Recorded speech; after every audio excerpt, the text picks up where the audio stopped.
Muhammad from Pakistan.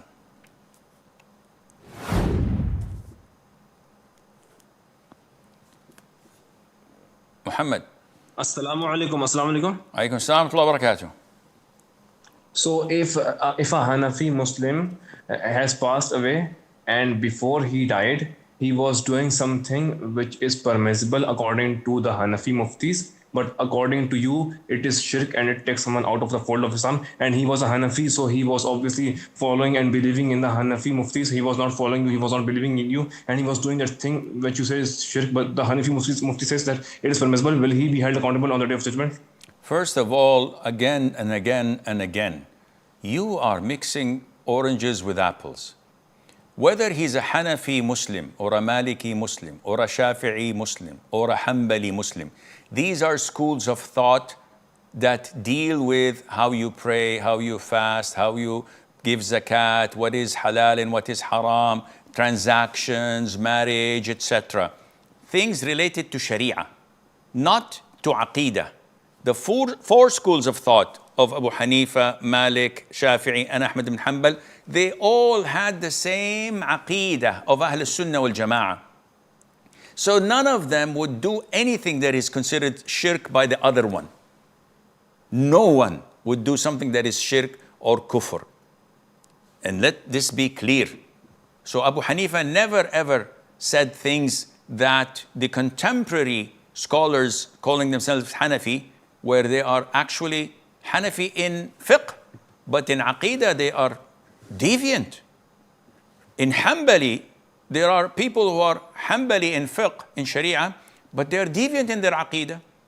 They deviate in the names of Allah, in their understanding of al-qadar, the divine decree, and they think that, or say that it's permissible to go to peers and Maulana and to dargahs. This is shirk. None of the four schools of thought, Abu Hanifa, Malik, Shafi'i, Ahmad ibn Hanbal, would say that this is permissible, nor their students. So you're mixing apples with oranges. The contemporary scholars, quote unquote, of your country or the adjacent countries who commit shirk and kufr, this is shirk and kufr according to Quran and Sunnah, not according to Abu Hanifa. Abu Hanifa says this is kufr, this is shirk.